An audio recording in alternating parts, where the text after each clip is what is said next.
Hello friends, मेरे स्पामिस्ट्री and astrology video channel पे आपका स्वागत है। तो दोस्तों, क्या आप जानना चाहते हैं कि आपकी कुंडली में धन योग या राजयोग है?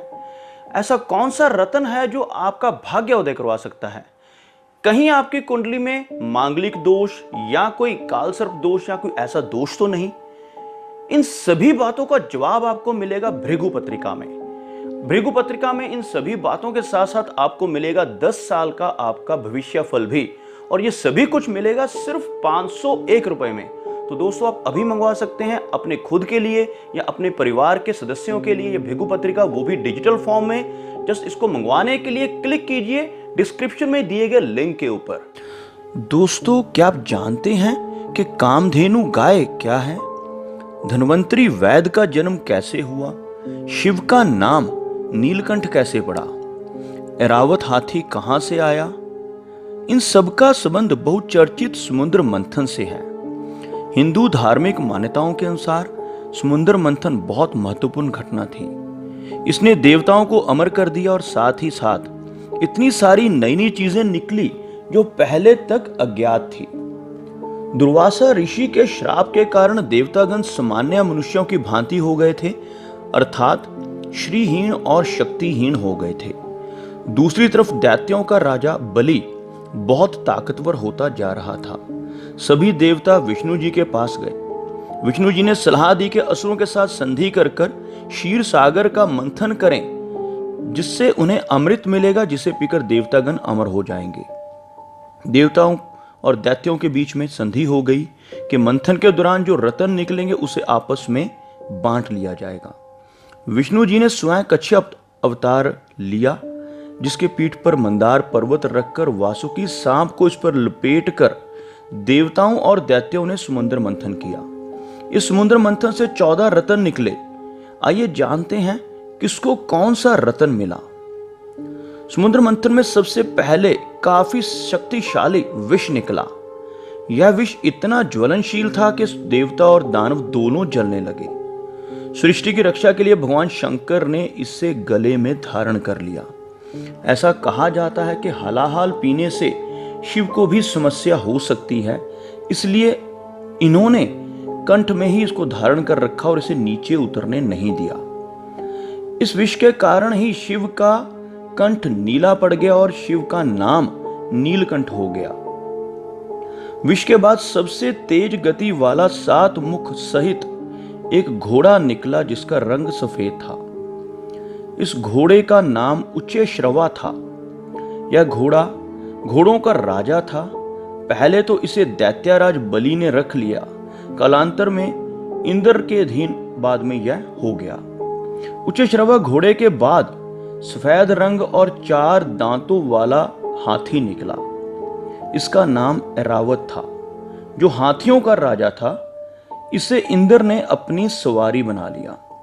ऐरावत हाथी के बाद एक चमकदार काफी तेज वाला कौस्तुभ मणि निकला, जिसे भगवान विष्णु जी ने अपने मुकुट में धारण किया। ऐसा कहा जाता है कि चूंकि यह मणि कालिया नामक सांप ने कृष्ण को उपहार स्वरूप दे दिया था और कृष्ण ने अपना शरीर धरती पर ही त्याग दिया था, इसलिए यह मणि अभी भी द्वारका के पास समुद्र में ही कहीं पर है। उस समय गाय को धेनु कहा जाता था। कौस्तुभ मणि के बाद दिव्या गाय निकली, जिसे लोक कल्याणकारी कहा गया, और इसीलिए इसका नाम कामधेनु रखा गया और ऋषियों को इसे दे दिया गया। मंथन चलता रहा। फिर धन की देवी लक्ष्मी निकली। इसको पाने के लिए असुर लड़ने लगे, किंतु लक्ष्मी जी ने विष्णु जी से विवाह कर लिया। इसके बाद समुद्र मंथन से रंभा नामक अप्सरा निकली थी। रंभा बहुत ही सुंदर अप्सरा थी। सर्वगुण संपन्न इस सुंदर नित्यांगना को इंद्र ने अपने पास रख लिया। विश्वामित्र की तपस्या भंग करने के लिए इंद्र ने इसी रंभा अप्सरा को भेजा था। मंथन प्रक्रिया में इसके बाद कल्पतरु नामक पेड़ निकला, जिसके पुष्प देवताओं को बहुत पसंद आए। स्कंद पुराण और विष्णु पुराण में पारिजात को कल्प वृक्ष का नाम दिया गया। कल्पतरु भी देवताओं के ही हिस्से में आया। इसके बाद वारुणी देवी समुद्र मंथन से निकली थी। वरुण का अर्थ होता है जल।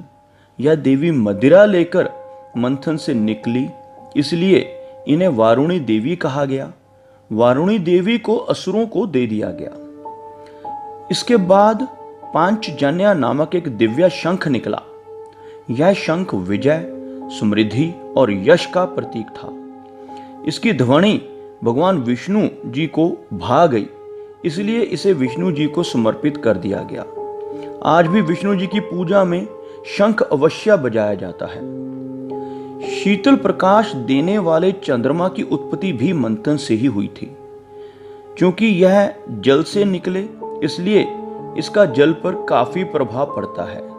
समुद्र में ज्वार भाटा का कारक चंद्रमा को ही मानते हैं। इसकी शीतलता की वजह से शिव ने इसे अपने शीश पर धारण कर लिया था। मंथन से ही आयुर्वेद के जनक भगवान धन्वंतरी जी का जन्म हुआ। इन्होंने ही देवताओं ऋषियों को चिकित्सा शास्त्र की जानकारी दी। ये भी विष्णु जी के अधीन हो गए। जब धन्वंतरी देव उत्पन्न हुए तो इन्हीं के हाथ में अमृत कलश था। इस अमृत को पीने वाला अमर हो जाता है, इसलिए देवताओं और दानवों में युद्ध छिड़ गया। विष्णु जी ने बड़ी चालाकी से एक सुंदर युवती का रूप धारण किया, जिसका नाम मोहिनी था। मोहिनी ने चालाकी से देवताओं को अमृत पिला दिया और सारे देवता अमर हो गए। राहु नामक दैत्य ने छल से अमृत पान कर लिया। तभी विष्णु जी ने अपने चक्र से उसके 2 टुकड़े कर दिए। ये 2 टुकड़े राहु और केतु आज भी ग्रहों के रूप में विद्यमान हैं। संधि के अंतर्गत सभी रत्नों और अमृत पर दोनों पक्षों का बराबर हिस्सा था, पर कुल मिलाकर असुरों को सिर्फ वारुणी देवी मिली, जिसके पास मदिरा थी। बाकी सारे रत्न देवताओं को ही मिले। तो दोस्तों, यह कुछ जानकारी थी जो समुद्र मंथन के बारे में थी। कौन से रत्न समुद्र मंथन से निकले थे।